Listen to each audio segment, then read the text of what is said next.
Dès les premiers mots, cette affaire fige le regard et serre la gorge. Autour du nom de Loana, une nouvelle onde de choc s'est propagée, brutale, presque irréelle, laissant derrière elle un mélange de stupeur, de tristesse et de questions.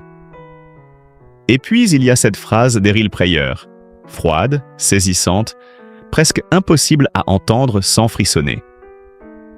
Une confidence qui ne ressemble pas à une simple réaction, mais à un éclat de vérité tombé dans un silence déjà lourd.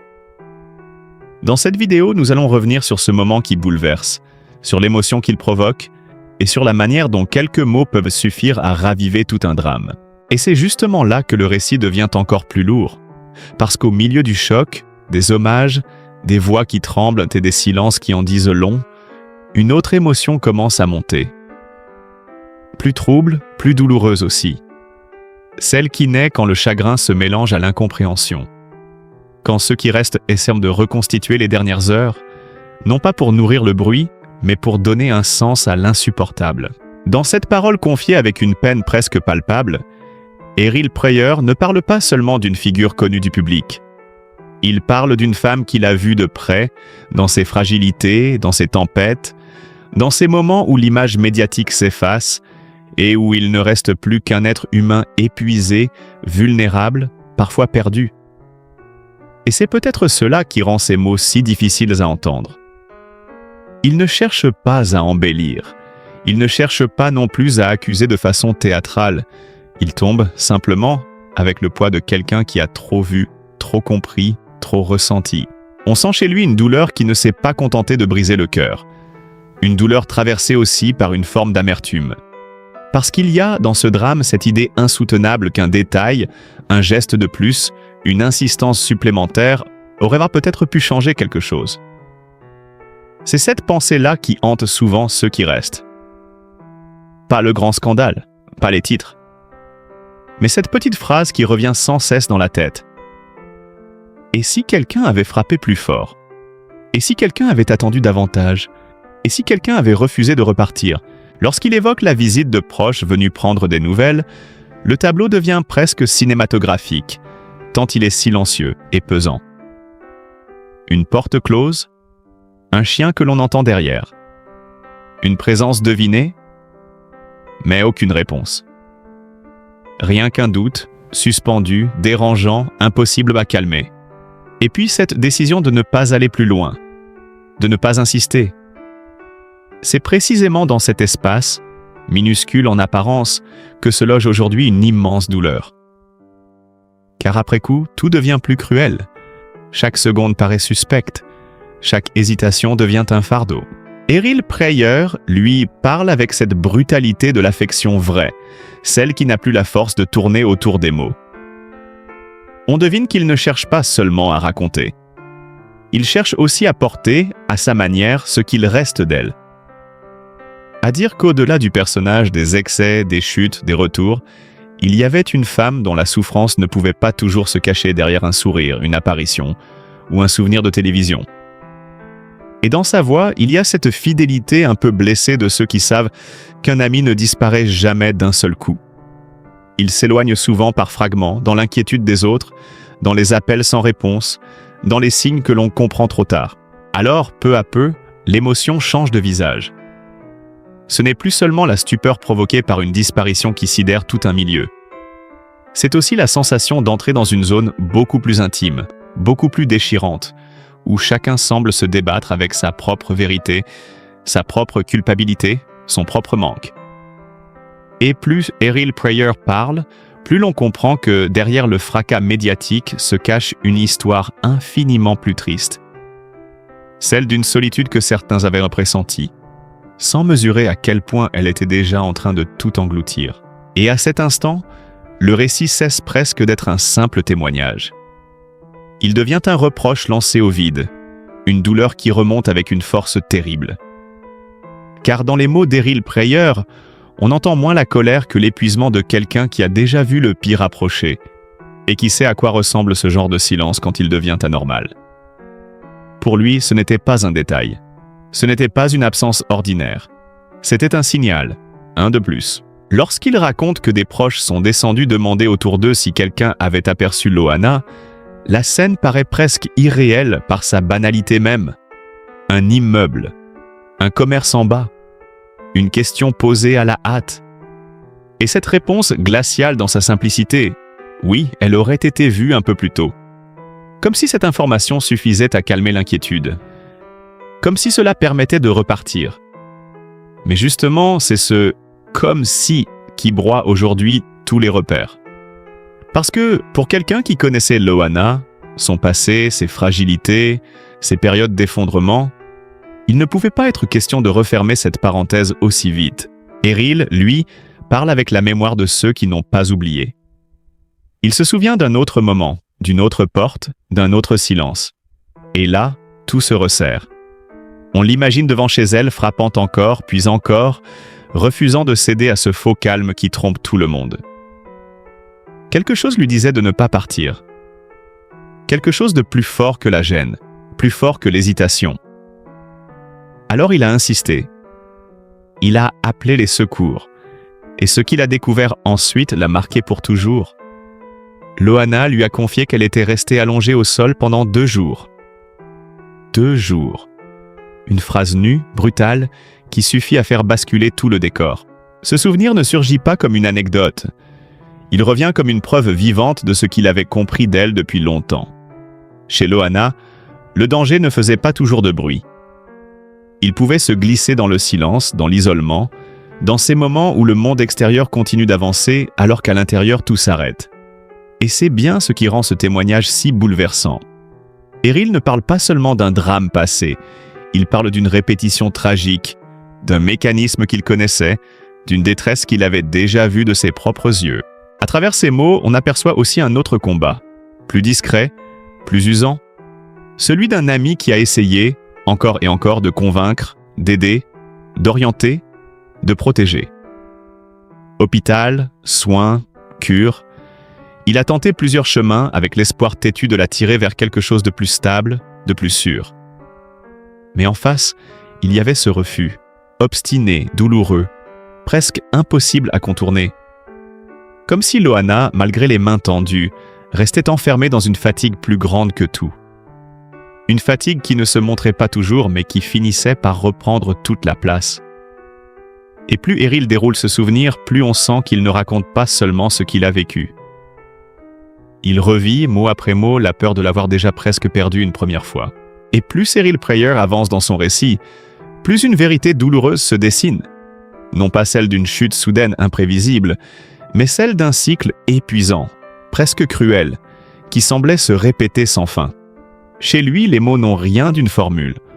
On sent la lassitude d'un homme qui a vu venir tant de tempêtes, qui a reconnu les signes, les glissements, les moments où tout commençait à vaciller, et qui savait déjà, au fond, comment cela risquait de se terminer si rien ne brisait l'engrenage. Il raconte cette mécanique avec une précision presque désarmée. D'abord, il y avait l'inquiétude, puis l'alerte, puis ses appels, ses mises en garde, ces phrases répétées encore et encore, comme on tend une corde à quelqu'un qui s'éloigne. Il essayait de convaincre, d'ouvrir une porte, de pousser Loana à accepter l'aide avant que la situation ne lui échappe complètement. Mais en face, il trouvait toujours le même mur. Un refus, une résistance. Comme si accepter de se faire soigner revenait à regarder en face une souffrance trop grande, trop ancienne, trop lourde à porter. Et alors, tout recommençait. Pas d'un coup, lentement, presque sournoisement. Une période plus calme laissait croire à une accalmie. L'entourage respirait un peu. On voulait croire que cette fois, peut-être, la lumière tiendrait davantage. Puis, sans prévenir vraiment, les signes revenaient. Quelque chose se fissurait de nouveau. Le désordre reprenait sa place.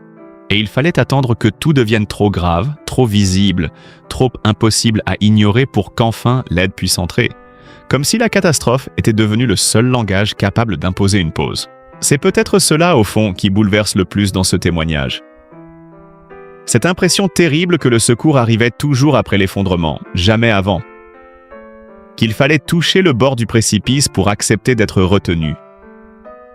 Eryl parle de ses séjours loin du tumulte, de ces moments où Loana semblait reprendre souffle, retrouver un peu de stabilité, presque une version apaisée d'elle-même.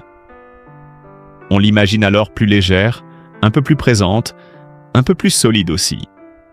Et pendant un instant, ceux qui l'aimaient devaient se dire que cette fois, peut-être, la vie allait enfin cesser de lui livrer bataille. Mais ce répit ne durait pas. Il avait la fragilité des choses que l'on n'ose même pas nommer de peur de les voir disparaître. Peu à peu, le même vertige revenait, la même usure, le même combat.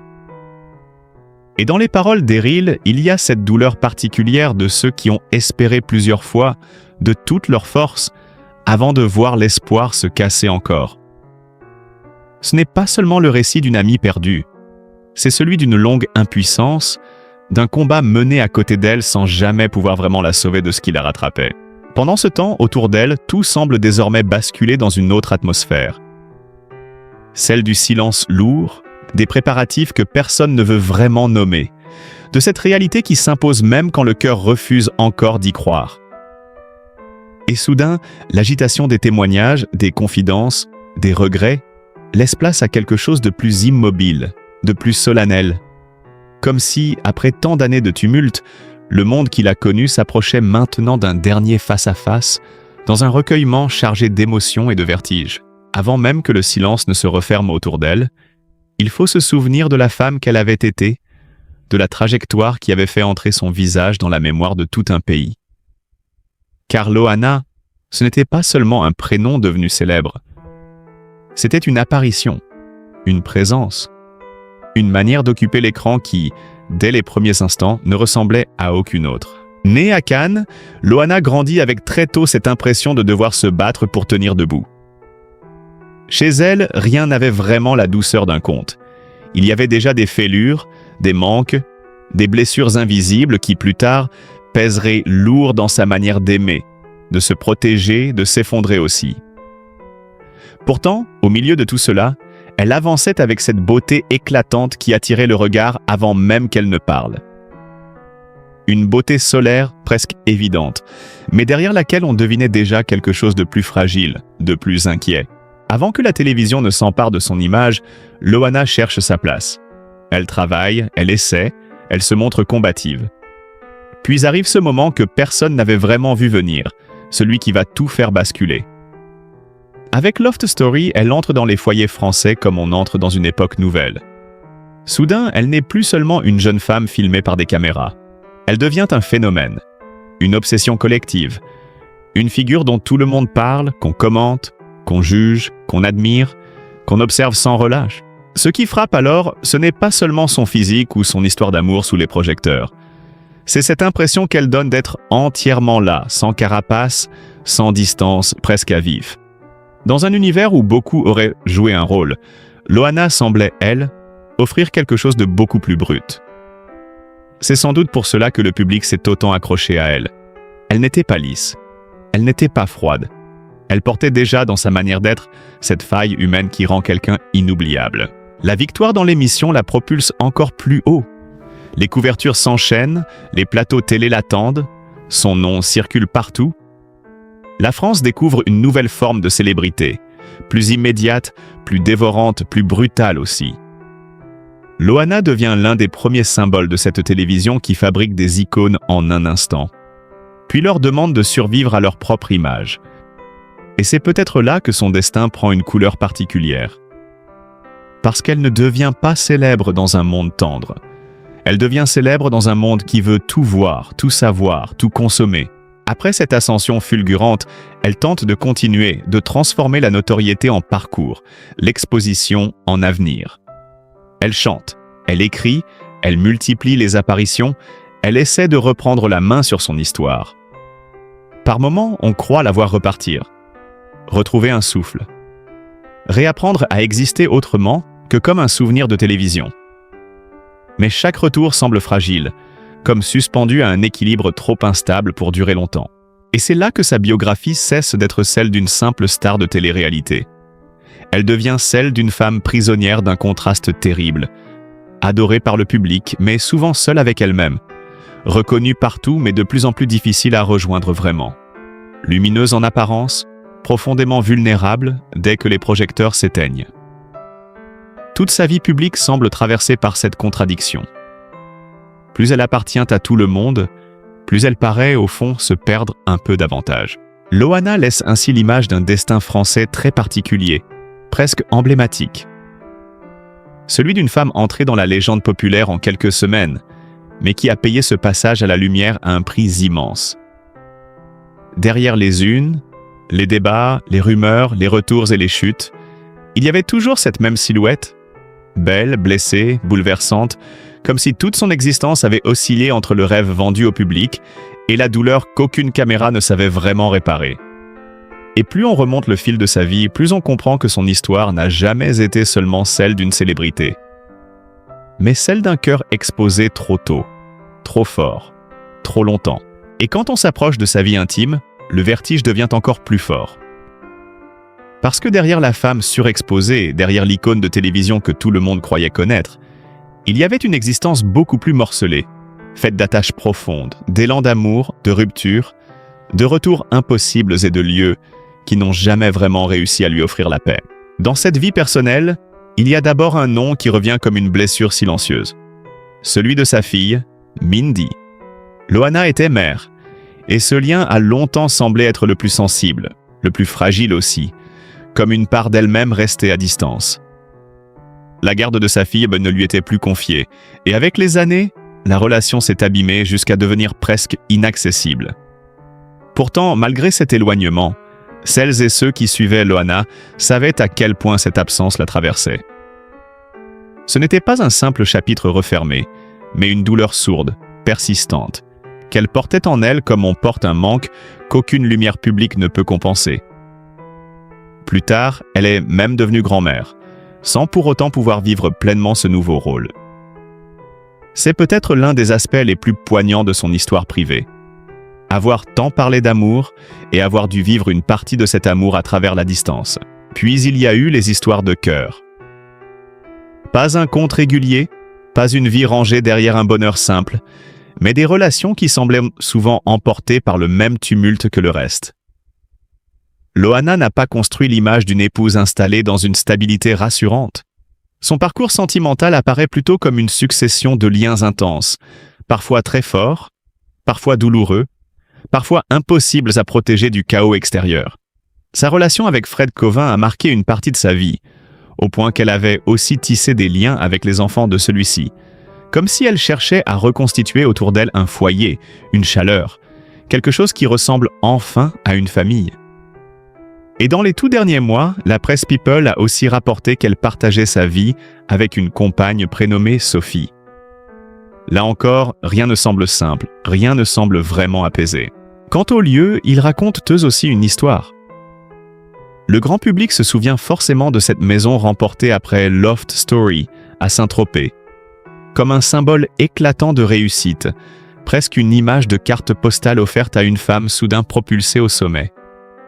Mais avec le temps, ce décor de rêve s'est dissous, et c'est à Nice que Loana avait fini par vivre, dans un quotidien bien loin des fantasmes de la gloire. Entre Cannes, Golfe-Juan, Grasse dans sa jeunesse, puis Nice plus tard, toute sa trajectoire semble être restée attachée au sud, à cette lumière méditerranéenne qui contrastait si violemment avec l'ombre qu'elle portait en elle. La maison du comte médiatique avait laissé place à un appartement, à une vie plus discrète, plus enfermée aussi, comme si l'espace autour d'elle s'était rétréci au fil des années. Et c'est peut-être cela qui serre le plus le cœur quand on repense à sa vie personnelle. Loana a souvent semblé chercher un refuge sans jamais parvenir à le garder longtemps. Un foyer, une présence fidèle, un lieu où poser enfin sa fatigue. Elle a été mère sans pouvoir vivre la maternité comme elle l'aurait voulu, compagne sans trouver une paix durable, femme connue de tous mais si souvent seule une fois la porte refermée. Plus on entre dans son intimité, plus on comprend que son histoire n'était pas seulement celle d'une célébrité fragilisée. C'était aussi celle d'une femme qui, au fond, n'a peut-être jamais cessé de chercher un endroit, dans un regard, dans une maison, dans une famille, où elle pourrait enfin se sentir attendue. Et plus on remonte le fil, plus l'on comprend que rien, chez Loana, n'a commencé dans la douceur. Bien avant les plateaux, bien avant les couvertures et les regards braqués sur elle, il y avait une enfant qui grandissait dans le sud, entre Cannes, Golfe-Juan et grâce, dans un décor en apparence lumineux mais traversé par des tensions bien plus sombres. Née d'un père pompiste et d'une mère au foyer, elle grandit avec son frère dans un cadre familial qui, très tôt, se fissure.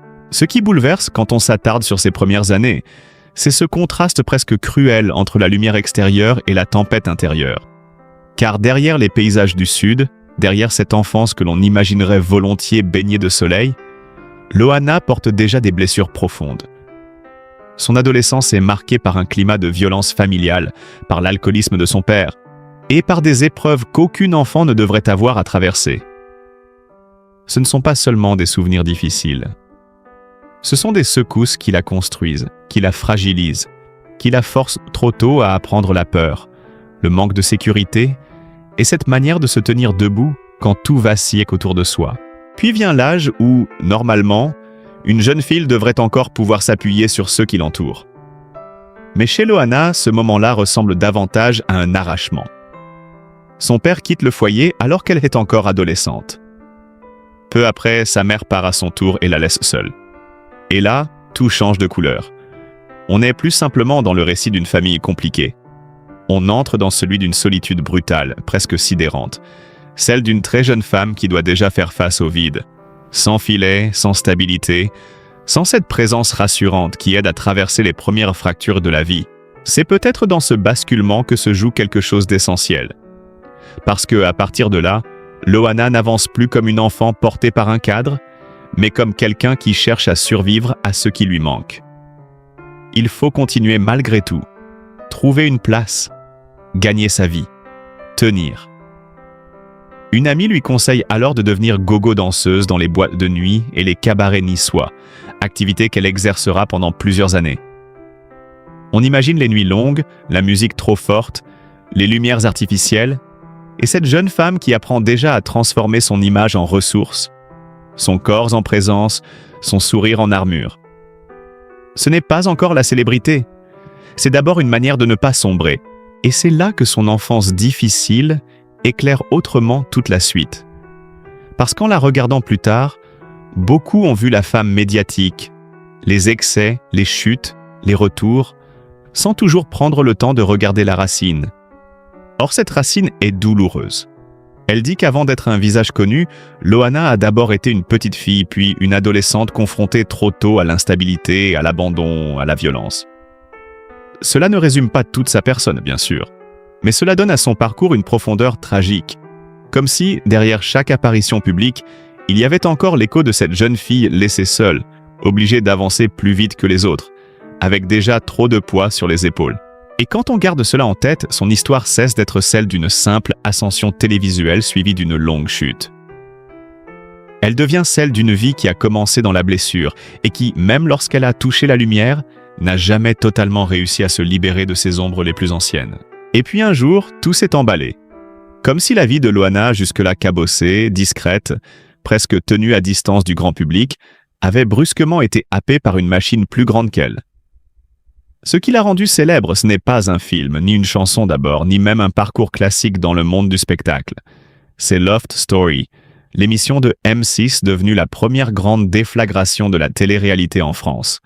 En remportant ce programme, Loana est entrée d'un coup dans les salons, dans les conversations, dans les journaux, dans l'imaginaire collectif.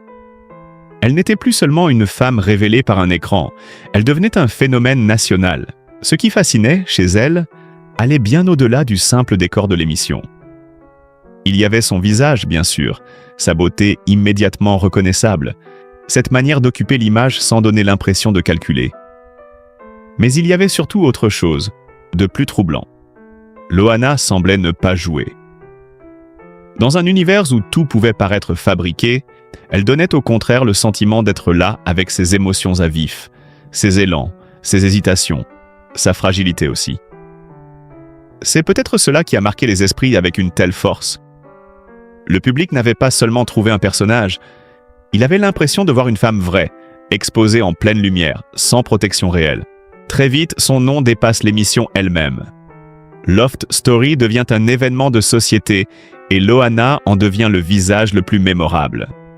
On ne parle plus seulement du programme, on parle d'elle, de sa présence, de son histoire, de cette célébrité soudaine, presque brutale, qui transforme une inconnue en icône populaire en quelques semaines. La victoire lui offre une maison à Saint-Tropez, mais surtout, elle la propulse dans une autre dimension, celle où chaque apparition compte, où chaque silence intrigue, où chaque retour attire encore les regards. Après cette explosion médiatique, elle essaie de prolonger l'élan, comme si elle refusait d'être réduite à une seule image figée dans la mémoire télévisuelle. Elle publie une autobiographie, Elle m'appelait Miette, qui rencontre un large écho, avec plus de 100 000 exemplaires vendus selon les données reprises dans sa biographie publique. Là encore, le succès ne tient pas seulement à la curiosité. Il tient à ce besoin du public de comprendre ce qu'il y avait derrière la célébrité soudaine, derrière le visage vu sur tous les écrans. Puis vient la musique. Son premier single, Comme je t'aime, sort dans la foulée et se hisse dans le top 10 des ventes de singles en France. Plus tard, Obsession confirmera que Loana n'est pas seulement un souvenir d'émission, mais une personnalité médiatique que l'on continue de suivre, d'écouter, d'inviter, de commenter. Elle devient aussi mannequin, travaille avec Jean-Paul Gaultier, lance sa propre ligne, puis anime plusieurs programmes télé.